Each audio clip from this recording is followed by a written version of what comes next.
So data is the way out of FOMO. Gut is the way into FOMO. For example, if an investor has a successful investment and you ask them like, "Oh, how did you decide?" They may say, "Well, I just had a feeling about this one." If they have a terrible one and you're like, "Well, I just had a good feeling about it," that would not be an acceptable answer.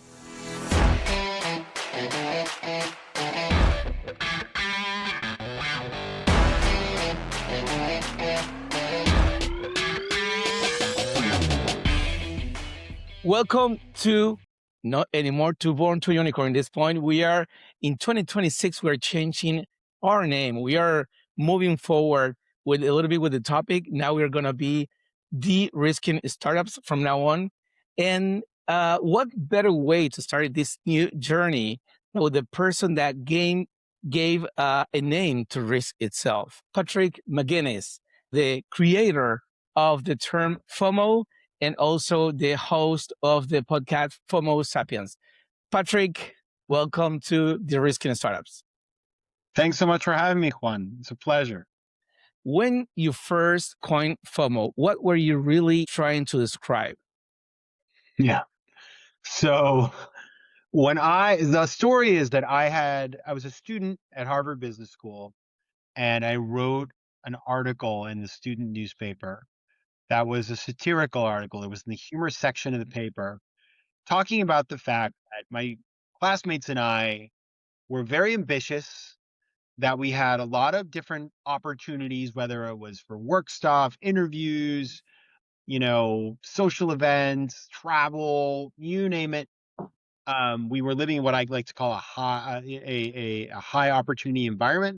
And so we were overwhelmed with all of these opportunities, and our response was to try to do them all. And I think that was what I was kind of like making fun of in the article, was that you had a bunch of people who should have been enjoying having all these opportunities, but instead lived their lives kind of stressed out and didn't quite know how to manage all of these things. And so as a result, they would run around trying to do everything. And I wrote the article because one night I went to like 7 birthday parties, and I just thought, like, this isn't even enjoyable anymore. And so that was the root, was trying to get to the bottom of that phenomenon.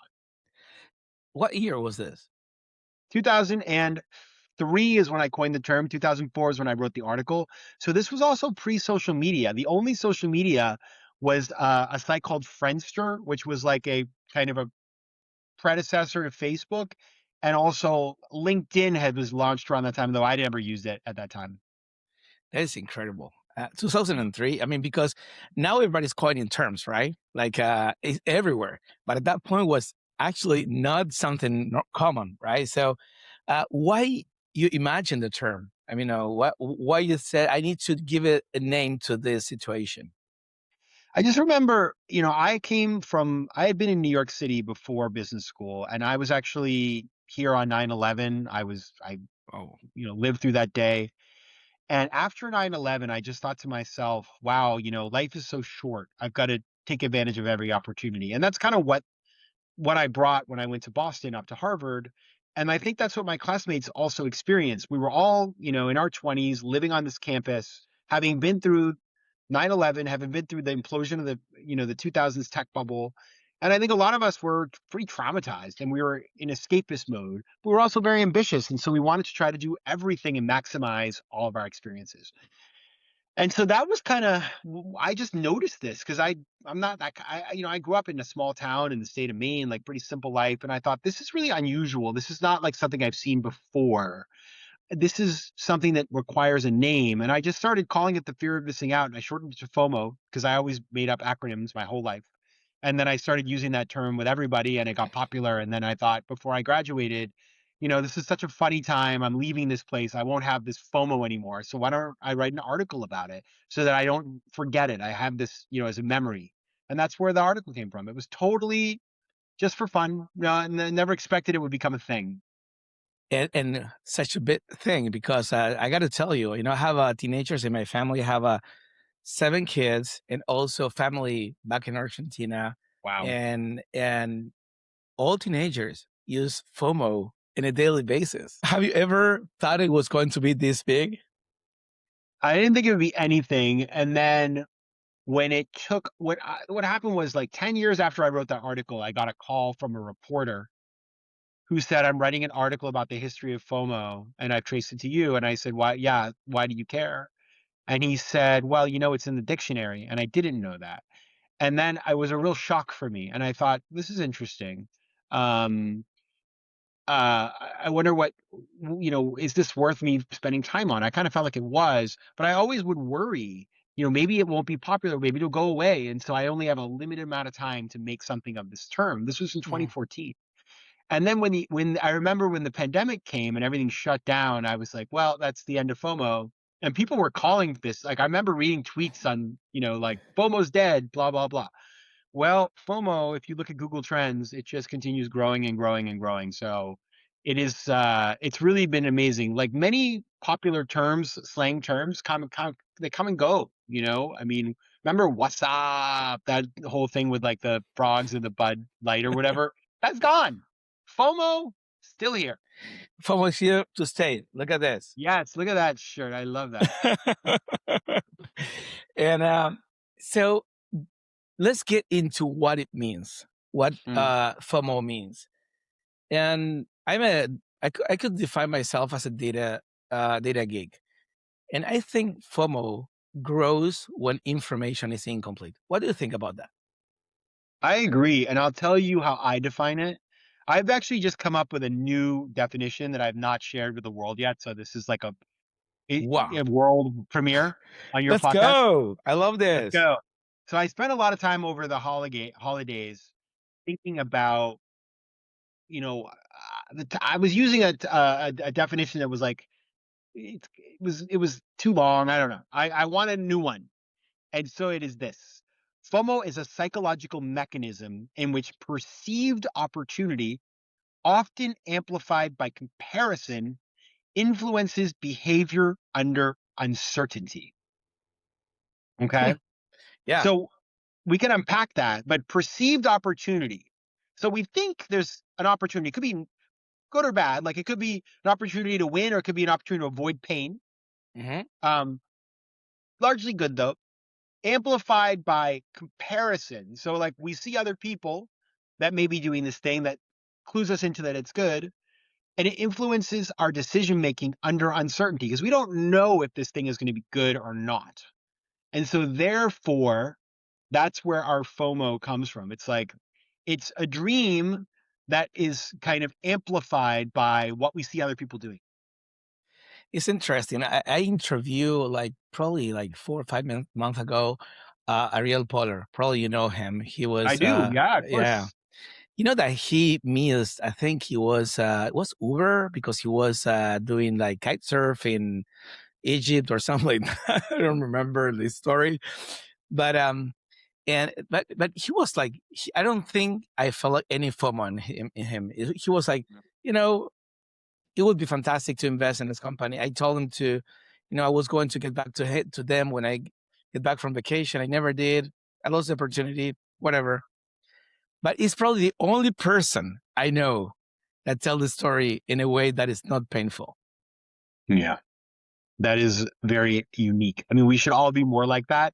Good job, Ariel, but I would say that is very unusual. It is. It is. And so is FOMO more about missing opportunities or fearing bad decisions? So that's where, as we get deeper in, it's largely about the idea that we dream up something in our mind that we think is a positive opportunity.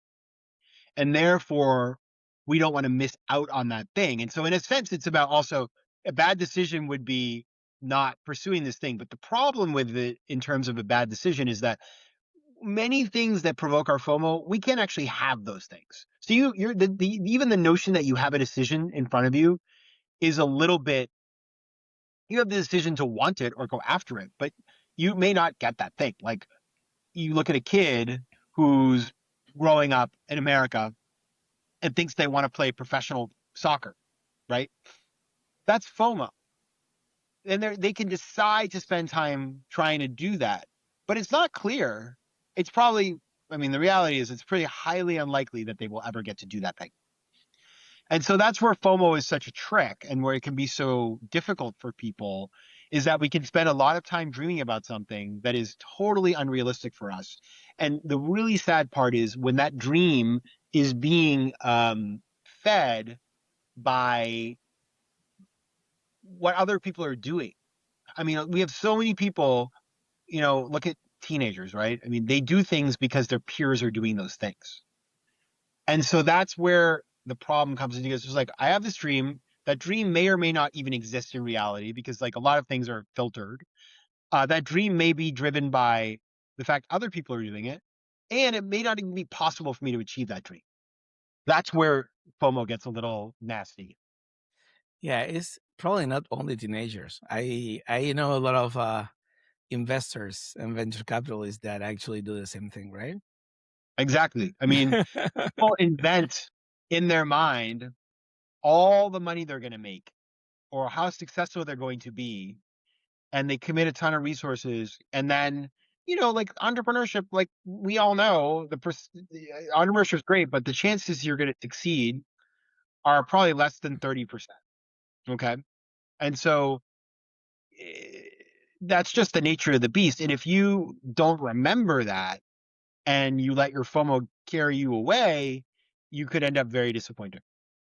What role plays gut and data into FOMO? Yeah. So data is the way out of FOMO. Gut is the way into FOMO. I love that. Nobody, That's you a know what I quote. mean? Like That's nobody a kind of quote. explains it, right? I'm gonna quote myself. Like gut is the way into FOMO. Data is the way out because nobody is being objective when they feel FOMO. There's no like you have no data. You're just basing it on perception.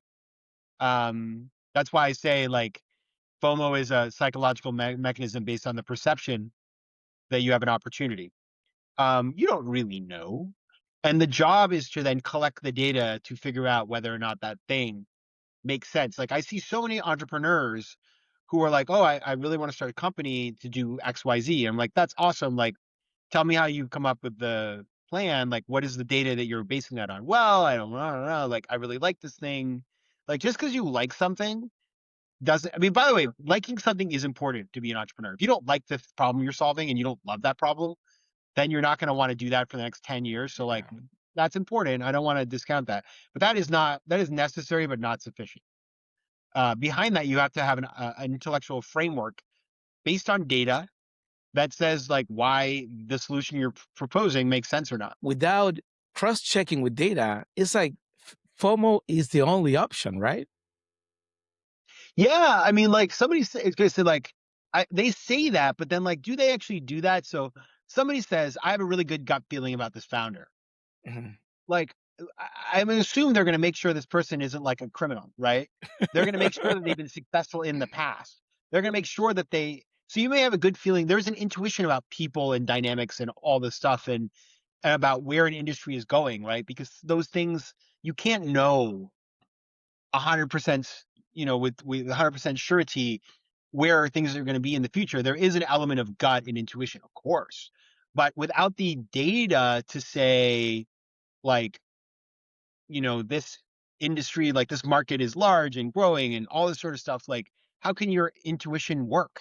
You have to use the data to get to the point where you can trust your intuition, I would say.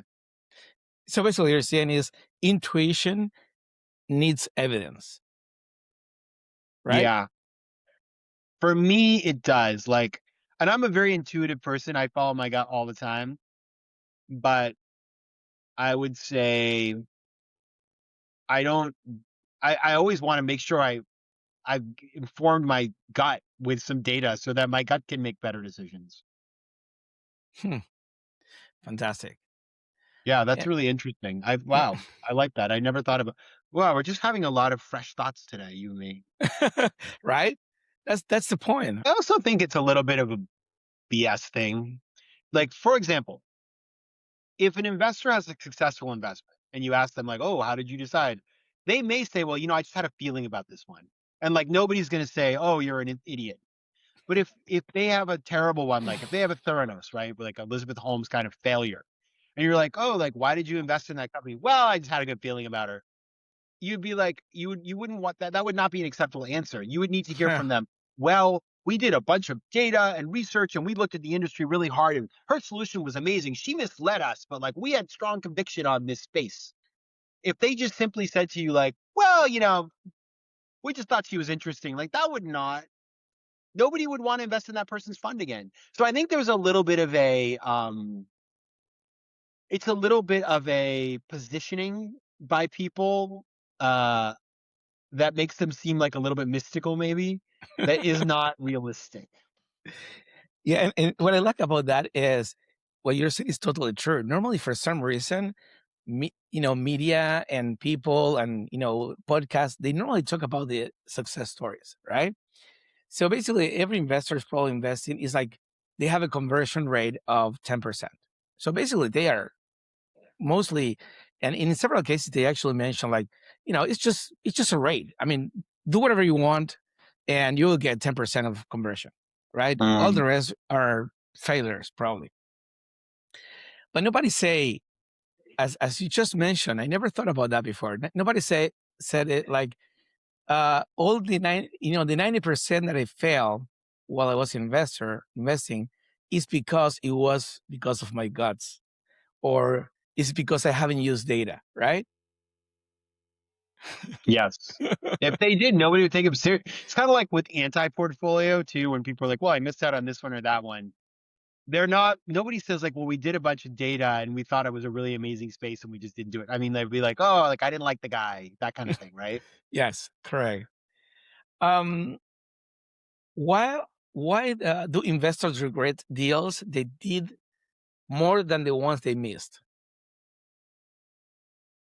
I think that's because, I mean, I'll tell you You my was talking about experience. reverse portfolio, so I think it's a good moment Yeah, to talk no, I about mean, I this. lived through this myself. I did a bunch of deals that went really poorly, and you live with that company. You have to work, you have to live with the day-to-day pain of of managing out of that position. And if you, especially if it gets really messy, you're like in bankruptcy and all this stuff. It's painful and it's like negative energy. It's awful. Whereas with the ones you miss, you're reminded that you took a look at it, you got that call wrong or whatever, but you saw the deal and you will see that more deals like that and you'll have another swing. Whereas the pain, the bad ones, it's just, there's nothing left but pain and maybe some lessons.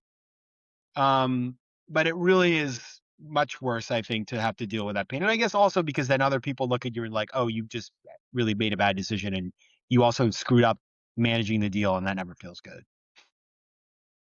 And uh, you know, everybody's trying to chase the unicorn, right? And is a missing unicorn always a failure? I mean, if the unicorn is, let's put it this way, if the unicorn actually monetizes and isn't just paper gain, then yes, it's a failure. If it's That's a just good a point. paper gain and then it gets written down, no, it's not a failure. And how many unicorns have actually monetized? Not that many. Well, that's a very good point, right?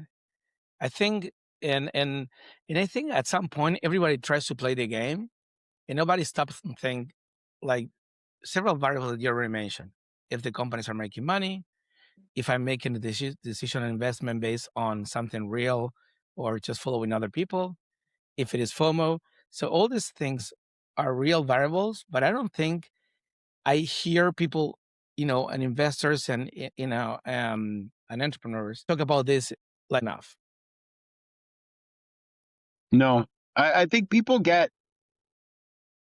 problem is that like it's also abstract, right? I mean, a unicorn, what does that mean?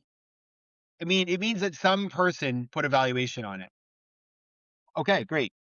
It could be, I mean, I've seen companies, by the way, like, okay, so one company is a unicorn because somebody invested $100 million and said it's worth $1 billion, and yay. Another one is a unicorn because somebody invested $5 million. I've seen this before, where you get some crazy valuation on a small investment. It's a unicorn then. Or somebody invests $100 million, but they have, 3 times liquidation preference, which means that they basically are, they're almost like debt. They are debt on top of this company, and so therefore the valuation is kind of irrelevant.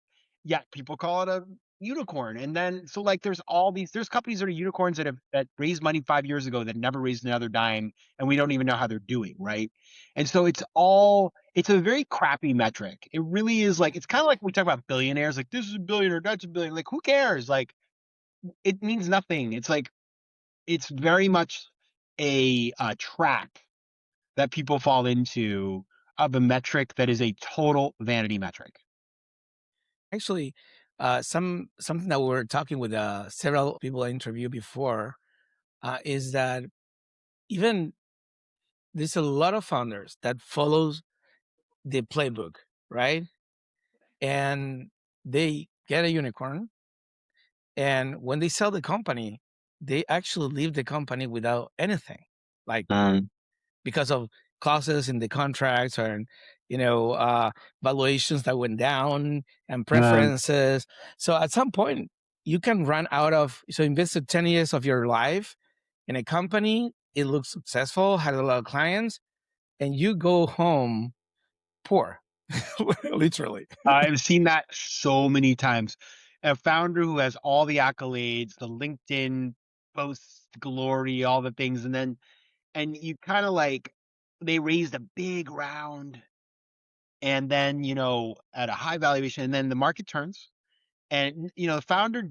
I'm not blaming the founder, right, at all, but like Yeah. the founder kind of raised a lot of money when the market was hot, a high valuation, and then the market turns, and the investors are like, "Well, we want our money back," and they have power, and they force the person to sell for less than the amount of capital raised, Mhm. and then they take it all, and maybe they give them a little something, but basically that founder who built this whole thing ends up with very little. But then they put it on LinkedIn, like they to save face, which I totally get, and say, "Oh my God, we sold the company. I'm so excited." And you're like, but the people who are on the inside know, and they're like, it sucks. Yeah. Like it's like an acqui-hire, but like much higher valuation. And I think, it's important that we start talking about these topics because for several reasons. First, I'm not coming from a family of entrepreneurs or, business people, whatever. So basically, I had to learn from scratch, and I made a lot of bad decisions in my life, Um, and I learned, and I pay dearly for those learnings. But I think at this point, this type of conversations should be, uh, you know, not even important. It should be like mandatory if you want to start a company, right? yeah, and that's where you need it. I mean, to me, it's like it. These should be mandatory, and they should be had with your business partner, your co-founders, if you have them, with your leadership team, who also has equity, most likely, with your investors, with your mentors, with your coach, whatever. But because like the more you talk about it, like the more not only do you normalize it, but you become better at actually, like, the first time you and I have a conversation about some topic, it's going to be a fine conversation. The fifth time we have that conversation, we're going to get into it, and we're going to get to the root of the issue. So Mhm. the more you talk about it, the more you're going to dig deeper into this topic in a way that you're going to uncover things that are really important. They're going to drive your decisions going forward. Like, oh, you know what? Like, what would really stink? Having a bunch of preference and preferred stock on top of our equity. So you know what? When we raise capital, we're not going to do that. We're going to raise common, and we're going to do it at a lower valuation, but we're going to be, aligned in a different way with our investors. That's a way better situation than getting sucked in by the big number and then having a ton of preference and walking away without anything. Yeah, totally agree. The most successful entrepreneurs, something that I found that it was like a correlation, it was that they knew how to say no better than others. So Mm. so every time you say no, you are kind of focusing on something, right? So the no makes, generates a lot of FOMO, but also is your, I would say, your core competence at some point, right? Yeah, I do think that, listen, FOMO can be good or bad, right? Like FOMO can be, hey, there's a new product out there or a new trend in our industry that we could address in our company. Great. And then that's FOMO, right? Because you see something, you're like, there's an opportunity. I perceive that it's interesting. Like maybe other competitors are doing it. Maybe we should do it too. Blah blah blah. The problem is when you then go with the gut and go off and run in that direction without gathering the data to substantiate that that's the direction you should go in. And so FOMO is like a call to action that you is an opportunity, an invitation to then figure out, does this make sense? And if it doesn't, then you say no. And I do think that like FOMO, I mean, I listen, as I have a ton of FOMO. So like I have had periods in my life where I looked at my calendar and I'm like, oh my God, I'm spending my entire day helping other people and not achieving my objectives. And I mean, it's such a bad thing. I look back and I'm so annoyed with myself, but it is what it is. And the more that you learn to be much more focused and say, how am I spending my time? Is it in service of myself? The more that you will be able to then achieve your own objectives. Yeah, yeah, yeah, and I think when I talk with Giver, Giver Engelbein from Globant, Yeah, of course. interestingly, they define their vision, the company, and their objectives in a negative way. They say what we are not going to do instead Wow. of what we are going to do. So we are not going to sell in Latin America. We are not going to. We are not going to. Interestingly, instead of Mhm. saying we are going to do this, and when you're doing that, it's like, okay, so we are not going to sell in Latin America. So that's a lot of FOMO. But at the end of the day, it works very fine because it generated a lot of the laser focus vision to say we are going to chase this, and they executed fantastically fine, right? Yeah, they have really done that.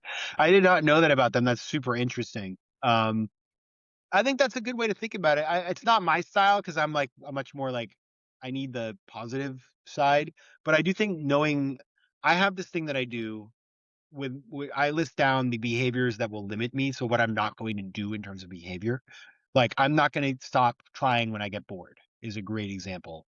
Because I get bored pretty easily. So if I stop trying when I get bored, I'll be stop trying everything. Um, I like that idea though. It's worth thinking through that, integrating that thinking into goal setting for sure. Yeah, yeah. Do you think that data and frameworks can reduce emotional bias? Definitely. I mean, I think frameworks themselves can produce bias, right? Like people get Yeah. very there are a gazillion frameworks out there and like the 2x2, right? I don't know, is the 2x2 like the best way to show info? Probably not. But it's what we use, right? And so we become a little lazy when we use the same frameworks. But the beauty of a framework is that it forces us to put some structure around our thinking rather than simply like going like, oh, I don't know, I just feeling this one. Yeah. Um, I find it helpful. All models are a simplified version of reality. So Yes, we have to deal with that. There's no way around of that, right? that is for sure. I mean, like it's classical. Like I was an investment banker. You can make an Excel say anything you want, right? There's still an input. It's one thing if you're doing like raw data, Monte Carlo analysis number. At least that's like a bit like it's a, but a lot of it's like it depends on like what the data is, which is always subject to what we choose. It's then you can always fudge the model. Hmm. I mean, you can make a company. Investment bankers can make a company worth zero or make it worth 2 billion on the same deck. I've seen this a million times. So it is highly manipulated. There's no question about that. Every model will have a bias. But I think at least if you have a model or you have a framework, you can compare things under the same circumstances, variables, and everything. So it simplifies the way you approach the reality of the world that is unapproachable, I would say, right? Yeah, for sure. I would say, and especially if it's your model you've developed to solve your problem, then great. Where people get into trouble is that they just take the models that everybody uses and they manipulate them for a specific outcome. They know what they want to get as the answer before they do the exercise. Well, I remember before internet, I started with data before data was available as it is today in internet. And I remember data was used just to support decisions that were already made. Yeah, it's interesting. I think back to those times. Like I remember doing in banking again, like making these models, and there was a time when they had to do it on paper or like with a typewriter or something. I'm not sure where like you wouldn't do like I remember you would do so many iterations of the model. You'd be just running like 100 scenarios, right? And 10 years before or 20 years before, they wouldn't do that. They would have like 3 scenarios just because it was so time consuming. And I always wondered to myself, like, is it better now? Are our outcomes better? Are we is our analysis better? And I don't know because I think what happens sometimes is when you run a model with so many variables is you actually stop thinking about the really important drivers. You Uh-huh. like lose sight of the big picture and you get caught up in the minutiae, especially when you're inexperienced. Yeah. And people hide in data a lot of times. Like, well, I ran all these scenarios and I had these 50,000 variables and I have, a 9 gig Excel, but it's like you could have a 90 gig Excel where the answer is so wrong that like just a basic intuition would tell you something better, you know? A good case is TAM. You know, what percentage of TAMs are correct? Or, a person with a little, brain can say, yeah, that is acceptable. I hate TAM with a passion, and I'll tell you why. Because it is the lazy investor's way of shutting down a deal when they're pitched. Like the person who doesn't want to do any work will be like, really interesting company, just TAM's not big enough for me. And I'm like, and it's like, oh, $3 billion isn't big enough for you? Like, what do you? Well, we like 25 billion. It's like, well, why? Like, take me through that. Like, really unpack that for me. And I think like it's just a lazy thing that people use and throw around. Um, that means so little. Because like yeah, I mean, you want a basic minimum amount of addressable market, of course. Like that's stupid, but generally, I see very few people going after company. That they're like, I've seen very few entrepreneurs whose TAM is like really small. It's just that it's just an easy way to ding somebody. Yeah. But on the other hand, what happens normally, and I've been helping, startups since 2010 and, Mm. you know, uh, talking with them, helping raise capital. And if they put like a TAM that is realistic, they get rejected. Uh, Yes, yeah, I find it deeply unimpressive. I mean, that's like projections are the same way, right? You have to have this kind of projection. And what's so interesting, I'm on the investment committee of a VC fund, and we have companies that'll come see us and we'll say no or whatever. And then they'll come back a year later. Or we'll have companies we invest in and they'll come back a year later for more capital. And whenever you compare the projections, like it's almost, it may be 1 out of 20 companies will actually either hit or exceed their projections. hmm. And most of them are half or below half. Now I ask myself, is that because their, projections were not real, like they were being overly optimistic, or what happened there? Probably because you have to show a certain picture to raise capital. But when you do that, then that drives up your valuation. And then when you go back to raise money, if you haven't gone as far, then it's harder to raise money. So the whole game is it's very much a game that creates unnecessary risk for founders. I don't think risk is a problem by itself. The problem is accumulating risk when you're not seeing it. It's going to be risk. Of course, when you started, with a company, all your variables at the beginning are X, Y, and Z, right? It's like you don't have the numbers, you don't have nothing. It's like, how much is going to be your revenue next year? I have no idea. What? Yeah. It's like I hope it's a lot, right? But you have no idea. And with the time, but the most important thing, I think, what is good for the brain and for the FOMO is you need to know what are your risks. It's not bad to talk about all the things that are wrong in your company, right?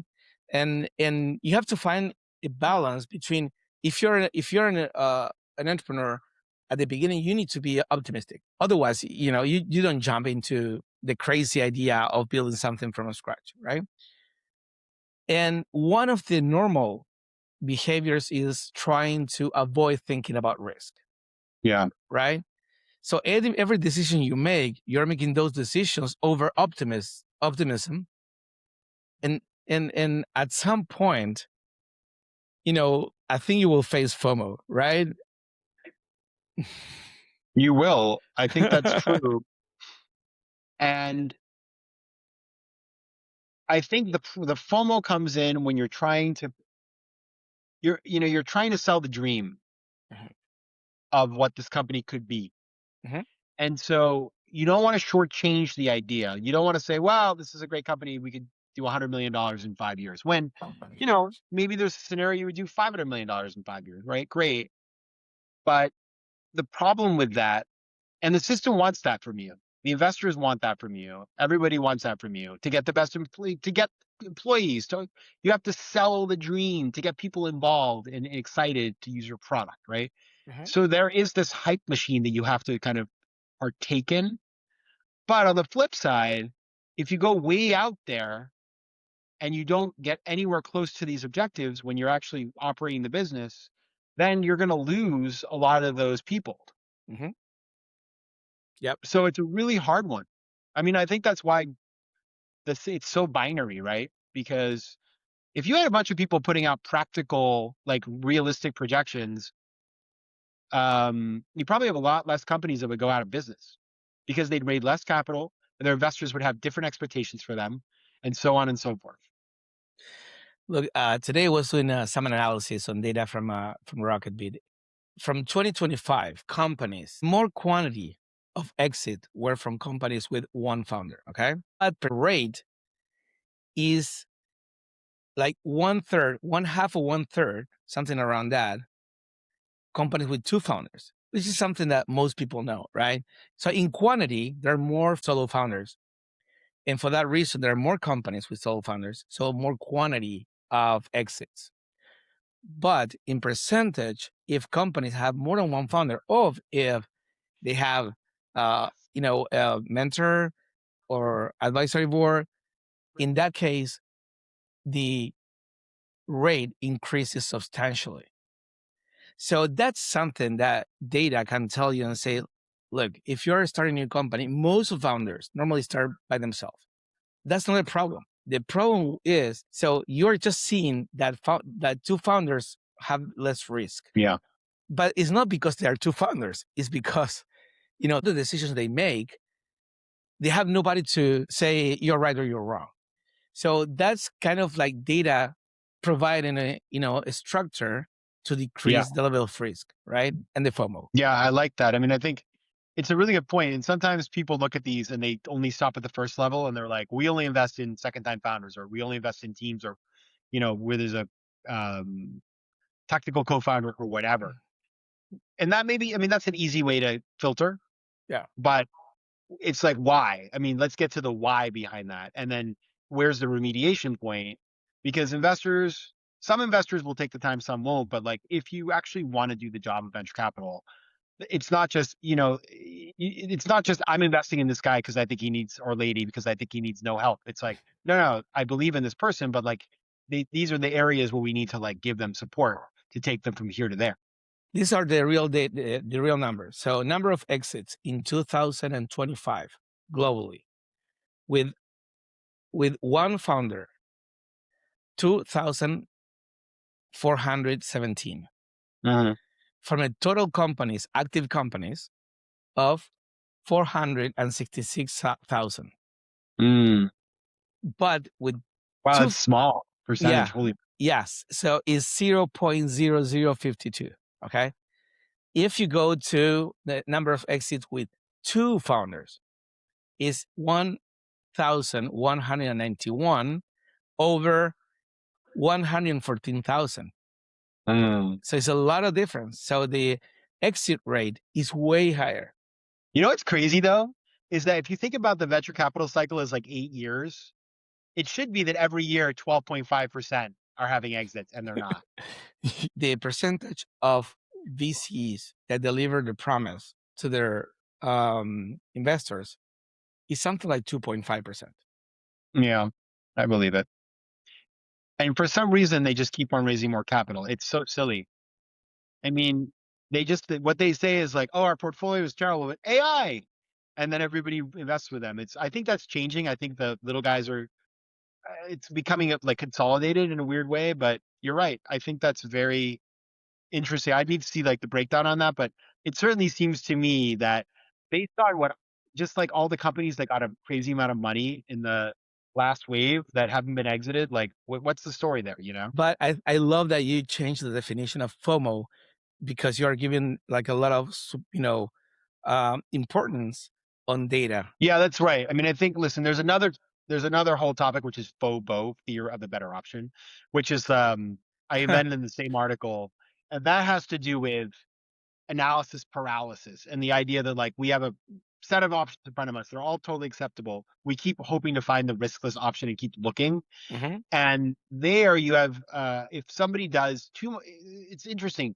There are scientific studies that show that people who do tons of analysis actually are less happy with their decision, even if they make a better decision, which they likely will, because they've studied all of the other potential options so much that they're regretful. So they have less utility in Hmm. what they.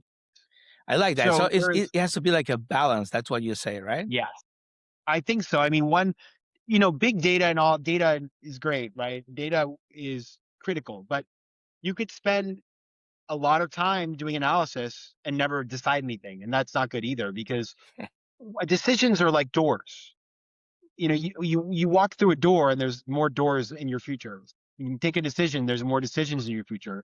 In order to get to the next point, you have to decide something. And even if you're wrong, you're never going to know with perfect certainty. You just have to go. Yeah, and what I like about that is that it's like a trade-off in how much more time I invest in data, how much more the data will give me, right? So it doesn't mean that because you have more data, the decision will be so much better. No. And in some cases, the decision it really is not that. I talk in my book about the primordial analysis. In some cases, some risk you just don't avoid them. It's like whatever. I will have to face this situation in the future. It's fine. I don't care. So that's kind of the balance. We are going to get into the rapid fire right now. We are getting I love into rapid fire. you love rapid fires, and are Love you it. ready for it? Always. Okay. So, biggest myth about FOMO. That it's all bad. Interesting. What's more dangerous, confidence or uncertainty? I'm sorry. Confidence. What choices defines you more than your success? What Ooh. choice defines you more than your success? Like me personally or anybody. You. Choice to do my own thing. If your phone rings right now, what news would make your day? Oh,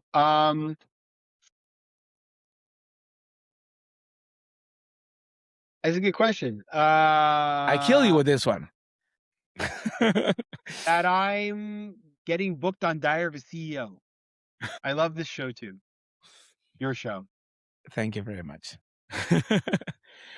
Last one. What would you say to the 17-year-old Patrick?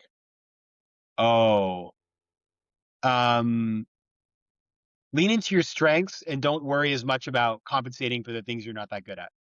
And create more. And create more words every day. Yes, why Word a not? day. Word a day, baby. Patrick, thank you very much. It's a privilege for me to open this new chapter of the show with you. So, from my heart, thank you very much. Thank you, Juan.